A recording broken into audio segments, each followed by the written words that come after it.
अब फैली प्रभु की प्रभुताई,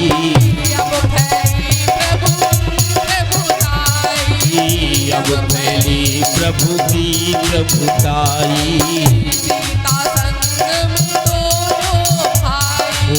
सीता संग में दोनों भाई, ओ सीता संग में दोनों भाई, सीता संग में दोनों भाई।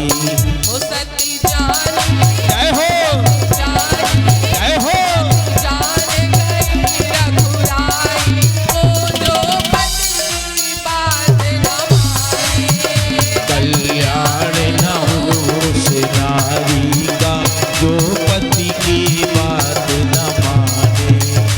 कल्याण न हो उस नारी का जो पति बात न माने, कल्याण न हो उस नारी का जो पति की बात न माने, जो पति की बात न माने, जो पति की बात न माने। कल्याण न हो उस नारी का जो पति की बात न माने, कल्याण न हो उस नारी का जो पति की बात न माने, जो पति की बात न माने, जो पति की बात न माने, जो पति की बात न माने, जो पति की बात न माने, जो पति की बात न माने, जो पति की बात न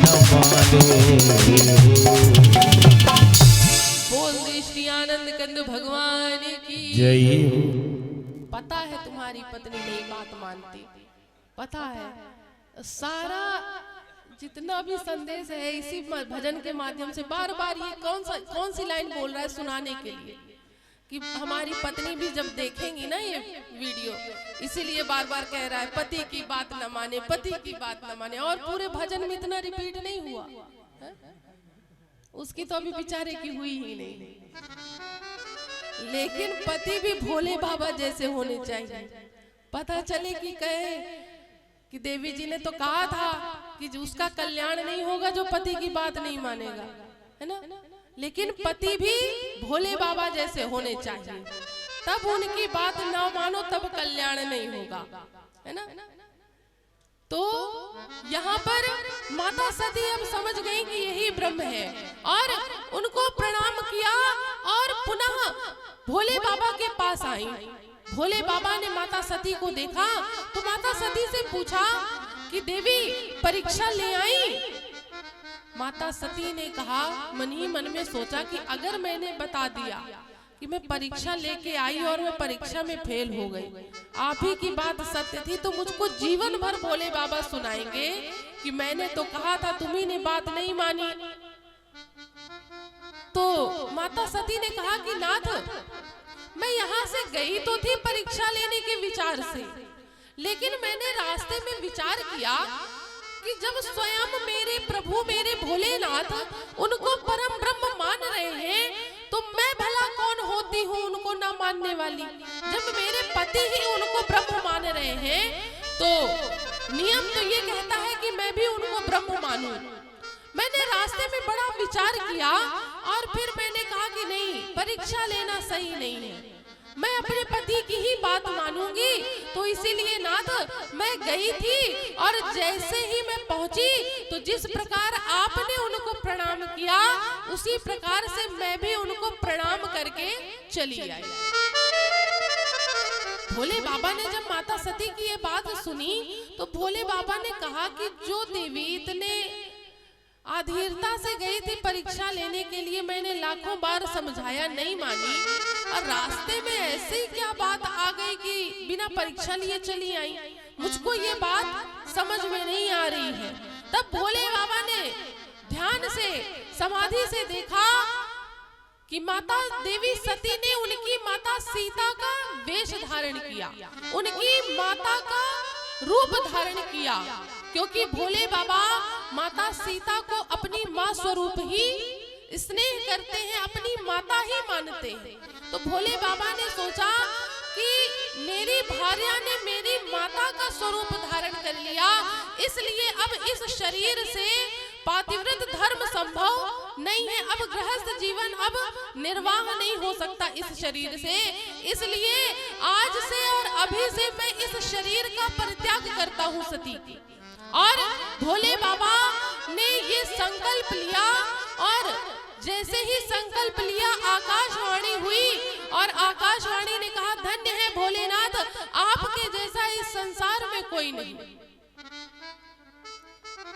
जब ये आकाशवाणी हुई तो माता सती ने भोले बाबा से पूछा कि नाथ, आपने ऐसा कौन सा संकल्प कर लिया? तो भोले बाबा ने मन ही मन में विचार किया कि अगर मैं ये बता दूंगा कि मैंने इनके शरीर का परित्याग कर दिया है तो इनको बड़ा कष्ट होगा, इसलिए मैं इनको ये नहीं बताऊंगा कि मैंने कौन सा संकल्प लिया। ये सदैव बात का विचार रखना चाहिए कि हमको ऐसा ही बोलना चाहिए जिससे कि सामने वाले को कष्ट ना पहुंचे। कहा गया है ना कि ऐसी बोली बोलिए कि मन का आपा खोए, औरन को शीतल करे आपो ही शीतल हो।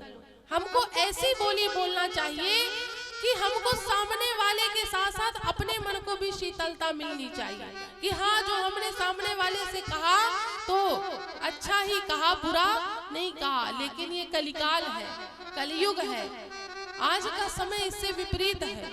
अब क्या समय आ गया है कि ऐसी बोली बोलिए सबसे झगड़ा हो और उनसे कभी ना बोलिए जो आपसे तगड़ा हो, है ना? सही बात है कि नहीं है?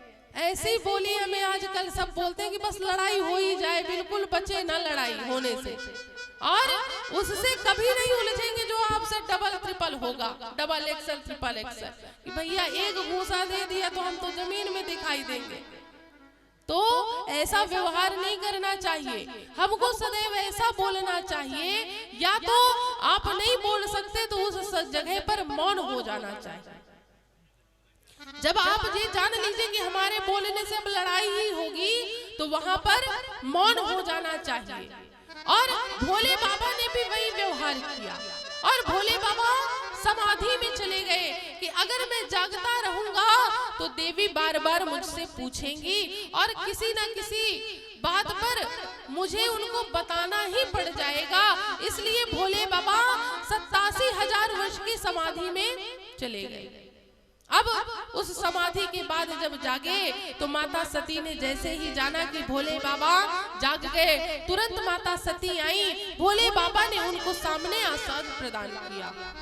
उसी समय पर माता सती के पिता दक्ष ने एक यज्ञ का आयोजन किया। सारे राजा महाराजा देवताओं को बुलाया, लेकिन भोले बाबा को नहीं बुलाया। सारे देवता आकाश मार्ग से जा रहे थे।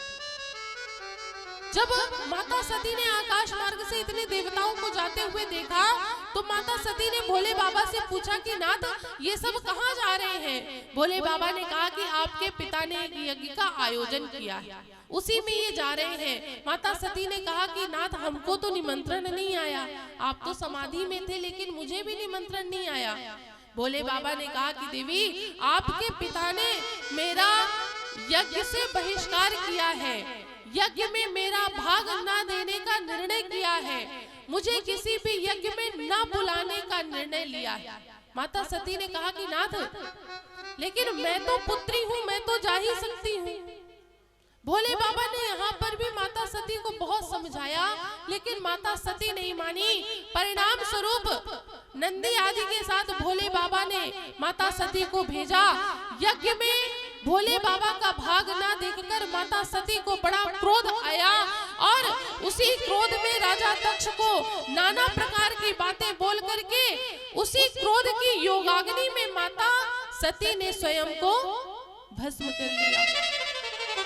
और आखिरी समय पर उन्हीं रघुनाथ जी से यही वरदान मांगा कि हे नाथ, मैं जानती हूँ कि मैं आपकी भक्त नहीं हूँ, लेकिन आप से इतना निवेदन है कि आप करुणा निधान हैं। मुझसे जो गलती हुई वो तो हुई, लेकिन नाथ, अब मैं आपसे अंतिम समय पर यही वरदान मांगती हूँ कि मुझको हर जन्म में भोले बाबा ही पति के रूप में प्राप्त हो। मैं जितनी बार भी जन्म लूं, मुझको पति के रूप में भोले बाबा ही प्राप्त हो। परिणाम स्वरूप माता सती अब कहाँ जन्म लेती हैं? कितने ही कारण हिम गिरिग्रह जाए, ते ही कारण गिरिग्रह जाए,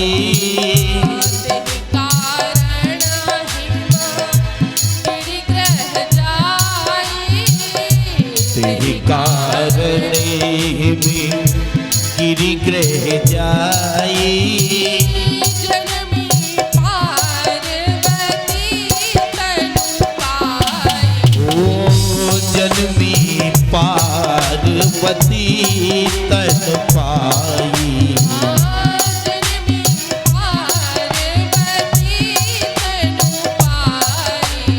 ओ जनमी पार्वती तन पाई। तेहि कारण हिम गिरिग्रह जाई। कौन से कारण के? कौन सा कारण? माता सती ने मरते समय यही कहा कि हे नाथ, मैं आपसे यही वरदान मांगती हूँ कि मुझको आप कहीं पर भी जन्म दे दीजिएगा, लेकिन इस दक्ष के यहाँ पर अब मुझको दोबारा पुत्री के रूप में मत भेजिएगा। आप मुझको एक पाषाण की पुत्री बना के भेज दीजिएगा, मुझको मंजूर है, लेकिन इस अहंकारी दक्ष की पुत्री बना के मत भेजिएगा। इसीलिए माता पार्वती कहाँ पर आई? हिमालय राज के घर पर, एक पर्वत के घर पे जन्म लेकर के आई। हाँ, तेहि कारण हिम गिरिग्रह जाए, तेहि कारण हिम गिरिग्रह जाए, जनमी पार्वती तनु पाई। जनमी पार्वती तन पाई। जब ते उमा शैलगृह जाई, जब ते उमा शैलगृह जाई,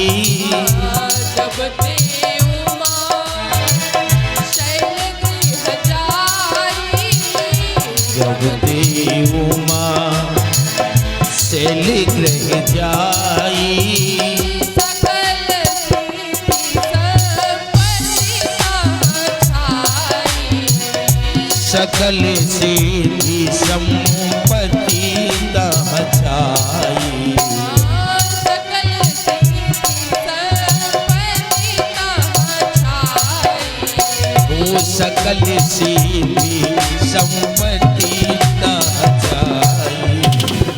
जब से उमा शैलगृह जाई, जब से माँ भवानी पराम्बा हिमालय राज के घर पर जन्म लेकर के आई हैं, तब से हिमालय राज अति प्रसन्न है और हिमालय पर नई नई औषधियों का प्रादुर्भाव हो रहा है। हिमालय राज पहले से जो संपन्न थे वो तो थे ही, जब से उमा आई हैं जन्म लेकर के, तब से हिमालय राज और सिद्धि के दाता हो गए, संपत्ति छा गई और नई नई जड़ी बूटियां औषधियां हिमालय राज पर्वत पर उगने लगी। ये पुत्री के जन्म से हुआ। अब तो हिमालय राज की प्रसन्नता का कोई ठिकाना नहीं था। जब से माता अम्बा परा अम्बा हिमालय राज के घर पर आई तो हिमालय राज और महारानी मैना पार्वती जी को बड़ा स्नेह करते थे, बड़ा प्रेम करते थे। उसी क्रम में आगे चल के जब पता चला देवर्षि नारद को कि परा अम्बा आ गई है पुनः, तो नारद जी से रहा नहीं गया और नारद जी आए कहां पर? हिमालय राज और महारानी मैना के यहाँ पर। हाँ, नारद समाचार जब पाए, नारद समाचार जब पाए, कौतुक कहीं गिर के हंस खाए। वो तो कहीं गुरु के सिधाए। कौतुक कहीं गिर के हंस खाए। वो तो कहीं गिरी देह सिधाए। जब नारद जी ने समाचार पाया तो अब नारद जी से रहा नहीं गया और हिमालय राज के घर पहुंचे। जैसे ही हिमालय राज ने देखा कि नारद जी आए हैं, उनका स्वागत किया, आसन पर विराजमान किया, चरण प्रक्षालन किए और नाना प्रकार से स्वागत किया और कहा कि ऋषिवर आपका किस कारण से आगमन हुआ? नारद जी ने कहा कि हिमालय राज, मैंने सुना है कि आपके यहाँ पर पुत्री का जन्म हुआ। हिमालय राज ने कहा कि जी महाराज, आप सभी के आशीर्वाद से मुझे बड़ी सुंदर पुत्री रत्न का प्राप्त हुआ है और वह पुत्री बड़ी सुंदर है, बड़ी सुशील है, बड़ी सुकुमार है। और नाथ, मैं सत्य कहता हूँ कि जब से उसका जन्म हुआ है तब से मैं बड़ा प्रसन्न हूँ। नारद जी ने कहा कि तो ऐसी पुत्री के हमें भी दर्शन कराइए। नारद जी ने पार्वती जी को बुलाया। जब पार्वती जी आई तो महारानी मैना के मन में आया कि क्यों ना अपनी पुत्री का मैं हाथ दिखवाऊं। जो माताओं का एक स्वभाव होता है कि घर में कोई संत महात्मा आ जाए, अपना हाथ दिखवाए ना दिखवाए, लेकिन अपने बच्चे का हाथ जरूर दिखलाती है कि महाराज बताइए हमारी पुत्री का घर वर कैसा होगा, कैसी हमारी पुत्री रहेगी। तो माता मैना ने कहा कि महाराज, मेरी पुत्री का हाथ देखिए और बताइए कि मेरी पुत्री कहाँ राज करेगी, इसका विवाह कहाँ होगा, इसका पति कैसा होगा। नारद जी ने माता पार्वती के हाथों को देखा और बताना प्रारंभ किया। क्या कहने लग गए? सब लक्षण संपन्न कुमारी, सब लक्षण संपन्न कुमारी, सब लक्षण संपन्न कुमारी, सब लक्षण संपन्न कुमारी, होई है ही संतत पिया ही प्यारी। ओ हुई यही संतत पियहि प्यारी, होई है ही पूज्य सकल जग माही, हुई यही पूज्य सकल जग माही, यही सेवत कछु दुर्लभ नाही। ओ यही सेवत कछु दुर्लभ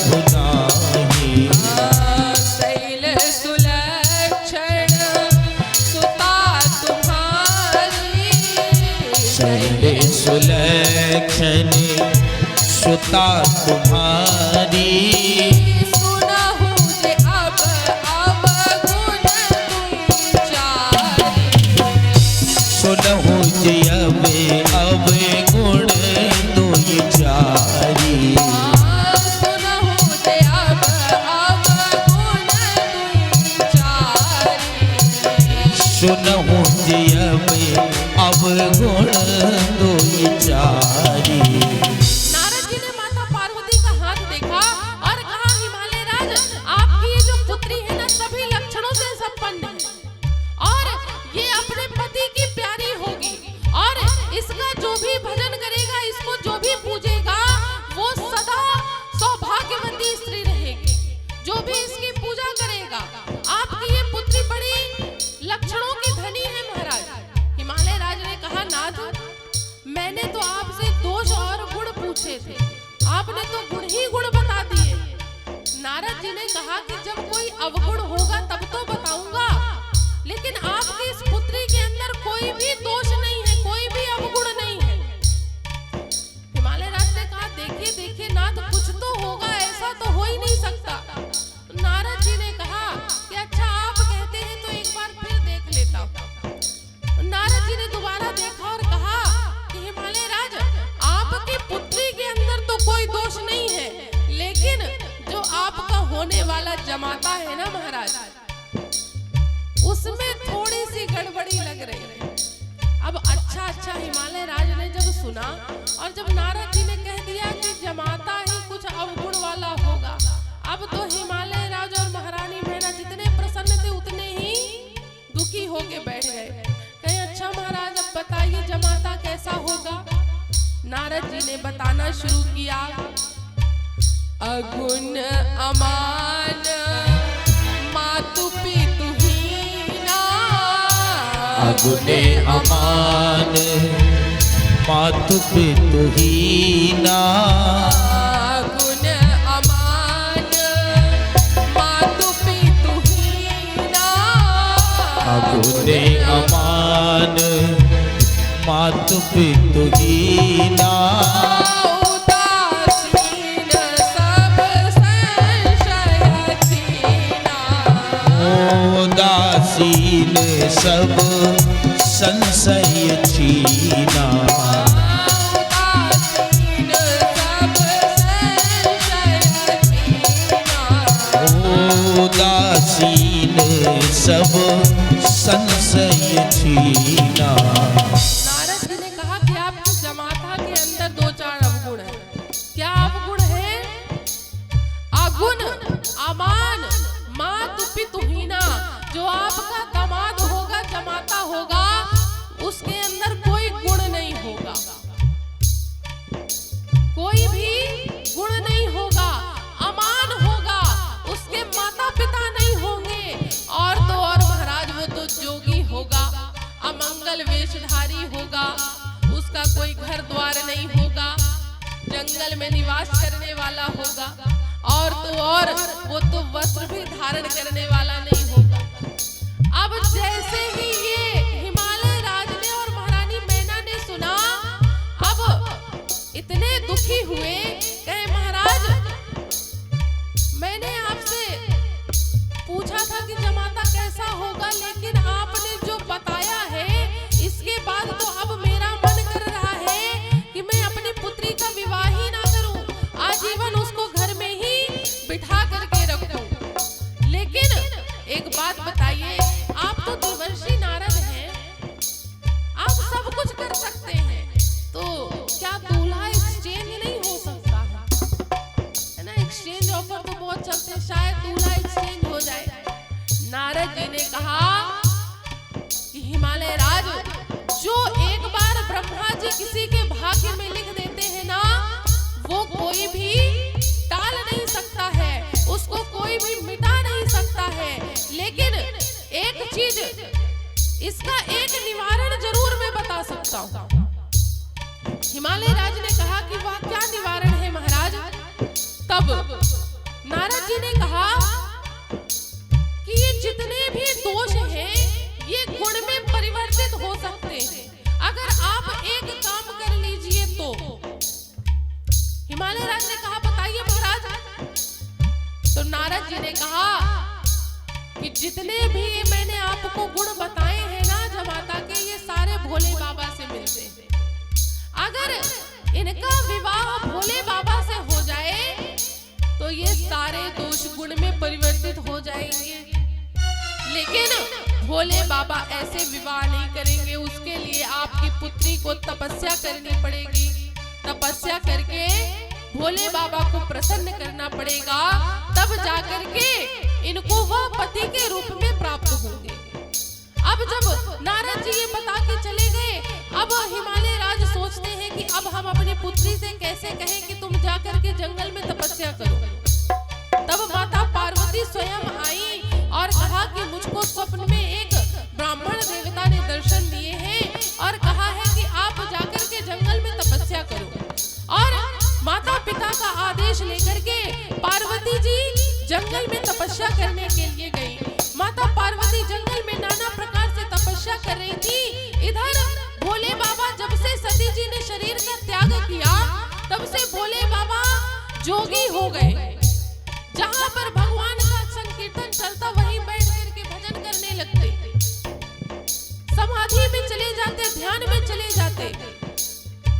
उसी समाधि के बीच में एक दिन राम जी ने भोले बाबा को दर्शन दिए और दर्शन दे करके कहने लगे, नाथ आइए मैं आपको कथा सुनाता हूँ। अब राम जी भोले बाबा को कथा सुनाने लग गए। कथा सुनाई और थोड़ी कथा सुनाने के बाद कहने लग गए, राम जी अब भोले बाबा मुझको दक्षिणा दीजिए। मैंने आपको कथा सुनाई तो अब आप मुझको दक्षिणा दीजिए। भोले बाबा ने कहा, नाथ मांगिए, आपको क्या दक्षिणा स्वरूप चाहिए। तो भोले बाबा से राम जी ने कहा कि आप दूसरा विवाह कर लीजिए। भोले बाबा ने कहा, बड़ी मुश्किल से तो नाथ एक बार में विवाह के चंगुल से छूटा हूँ, आप दोबारा मुझको उसी में फिर से डालना चाहते हैं। अच्छा एक बात बताइए, जिसने इंटर बीए पास कर लिया हो उसको फिर से पहली कक्षा में एडमिशन करा दे तो कैसा लगेगा। कहे, नाथ मैंने विवाह के सारे धर्म निभाने के बाद अब मैं आया हूँ वैरागी जीवन में और आप फिर से मुझे गृहस्थ जीवन में डालना चाहते हैं। कहे, प्रभु हे भोले बाबा, आप इसको चाहे मेरा आदेश समझिए चाहे निवेदन समझिए, लेकिन आपको दूसरा विवाह करना पड़ेगा। भोले बाबा ने कहा कि नाथ अच्छा ठीक है, मैं विवाह तो कर लूंगा, लेकिन कन्या कहाँ है। राम जी ने कहा, सब कुछ तैयार है, बस आपको हाँ करने की देर है। भोले बाबा ने कहा कि अब आपका आदेश है तो मैं विवाह करने को तैयार हूँ, लेकिन मेरी एक शर्त है। क्या शर्त है? मैं ऐसे विवाह नहीं करूंगा, मैं पहले परीक्षा लूंगा। राम जी ने कहा, ठीक है नाथ आप जाइए परीक्षा ले लीजिए। मैं नहीं जाऊंगा। कौन जाएगा? सप्तऋषि जाएंगे। भोले बाबा ने सप्तऋषियों को माता पार्वती के पास भेजा।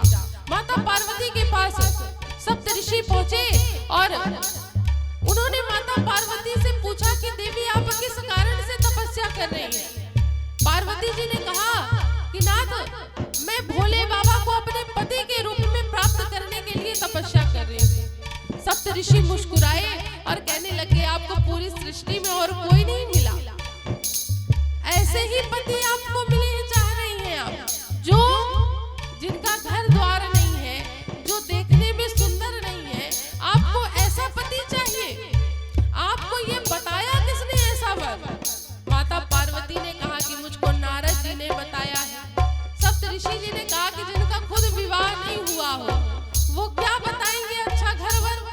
आप एक काम करिए, आप भोले बाबा से नहीं, मेरे पास उनसे भी अच्छा एक वर है। कौन? श्री हरि। बड़े सुंदर है, बड़े रूपवान है और धन धान्य से संपन्न है, आप उनकी भार्या बन जाइए। पार्वती जी ने कहा कि नाथ अब तो मैंने संकल्प कर लिया है कि मैं विवाह करूंगी तो केवल भोले बाबा से करूंगी, अन्यथा मैं कुंवारी रह जाऊंगी, लेकिन मैं भोले बाबा के अलावा और किसी से विवाह नहीं करूंगी। जैसे ही पार्वती जी ने ये सप्तऋषियों से कहा, सप्तऋषि प्रसन्न हो गए। अब सप्तऋषि प्रसन्न हुए और जाकर के भोले बाबा से पार्वती जी के बारे में गुणानुवाद करने लग गए। अब जैसे ही गुणानुवाद प्रारंभ हुआ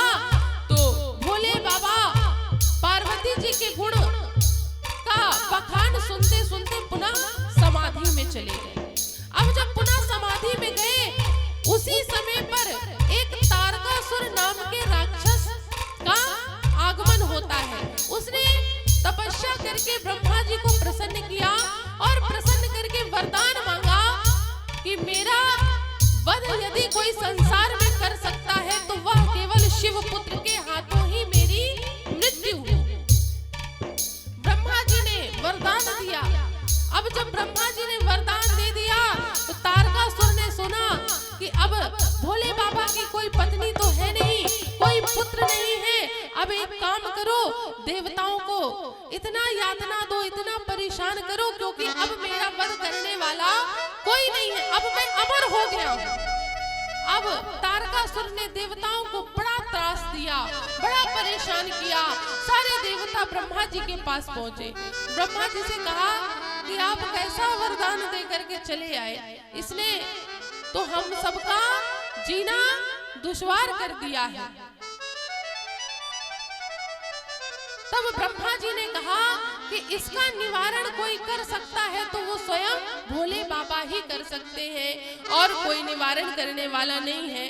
तब किसी ने कहा कि भोले बाबा तो समाधि में लिप्त हैं, अब उनको समाधि से जगाए कौन? तब कहने लगे ब्रह्मा जी कि अगर भोले बाबा को कोई समाधि से जगा सकता है तो वो कौन है? कामदेव जी। ब्रह्मा जी ने कामदेव जी को बुलाया। देवताओं का कार्य जान करके कामदेव जी तैयार हुए और भोले बाबा की समाधि भंग करने के लिए कैलाश पर्वत पर पहुंचे और भोले बाबा को समाधि से जगाने के लिए कामदेव जी ने अपने विषम 5 बाणों को छोड़ा, जिसके कारण भोले बाबा की तीसरी नेत्र खुली और तीसरी नेत्र खुलते ही कामदेव जी वहीं पर भस्म हो गए। कामदेव जी भस्म हुए, देवी रति का आगमन हुआ। देवी रति नाना प्रकार से विलाप करने लग गई तो भोले बाबा को देवी रति पर दया आ गई। उन्होंने कहा कि आपके ये पति सब में व्याप्त होंगे। देवी रति ने पूछा कि मुझको मेरे पति के रूप में कब प्राप्त होंगे? तब भोले बाबा ने कहा कि जब द्वापर में श्री कृष्ण अवतार लेंगे, उनके पुत्र के रूप में आपको आपके पति पुनः प्राप्त हो जाएंगे। देवी रति वहां से प्रसन्न होकर के भोले बाबा से आशीर्वाद लेकर के आगे जाती है। अब ब्रह्मा जी आदि सभी देवता भोले बाबा के पास जाने का विचार बनाते हैं तो देवताओं ने कहा कि ब्रह्मा जी सबसे पहले आप पहुंचिए। ब्रह्मा जी ने कहा कि अरे आप लोगों को पहले जाना चाहिए, कहे आप बड़े बुजुर्ग हैं, शादी विवाह की बात बड़े बूढ़ों के मुंह से ही अच्छी लगती है। ब्रह्मा जी ने कहा अच्छा ठीक है, मैं ही चलता हूँ। सारे देवता ब्रह्मा जी को आगे लेकर के पहुंचे। भोले बाबा ने देवताओं के आने का कारण पूछा तो ब्रह्मा जी ने कहा कि नाथ, ये सारे देवता बड़ी प्रसन्नता से आपके पास आए हैं। भोले बाबा ने सारे देवताओं का स्वरूप देखा और कहने लगे ब्रह्मा जी से कि ब्रह्मा जी, मुझको तो ये किसी भी प्रकार से सुख में नहीं लगते, अर्थात आनंद में प्रसन्नता वाला इनका स्वरूप तो मुझको नहीं लग रहा। किसी का सर फूटा हुआ है, किसी का हाथ टूटा हुआ है, किसी की आंख फूटी हुई है, क्योंकि तारकासुर ने इतना सबको त्रास दिया हुआ था, तो ये तो मुझे प्रसन्न नहीं लगते। तो ब्रह्मा जी ने कहा कि नाथ, आप इनकी शक्ल पे मत जाइए, वो तो इनका स्वरूप ही ऐसा है, इनका स्वरूप ही ऐसा है, आप इनके शक्ल पे मत जाइए, लेकिन ये अंदर से बड़े प्रसन्न हैं। भोले बाबा ने पूछा अच्छा किस लिए प्रसन्न है, किस बात पे प्रसन्न है? ब्रह्मा जी ने कहा कि आपकी बारात में जाने के कल्पना से ये लोग प्रसन्न हो रहे हैं। भोले बाबा ने कहा कि मेरी बारात ये योजना कब बन गई? कहे ब्रह्मा जी, हम आपसे बड़ी आशा लेकर के आए हैं, आप मना मत करिएगा, विवाह के लिए आप तैयार हो जाइए। भोले बाबा ने कहा मैं तो तैयार हो जाऊंगा, लेकिन कन्या कहाँ है? कहे सब कुछ तैयार है महाराज, केवल आपके हाँ करने की देर है, कन्या भी तैयार बैठी हुई है। भोले बाबा ने राम जी की इच्छा को जान करके विवाह की स्वीकृति प्रदान करी। ब्रह्मा जी ने लग्न पत्रिका हिमालय राज के घर पर पहुंचाई और अब भोले बाबा के विवाह का समय आ गया।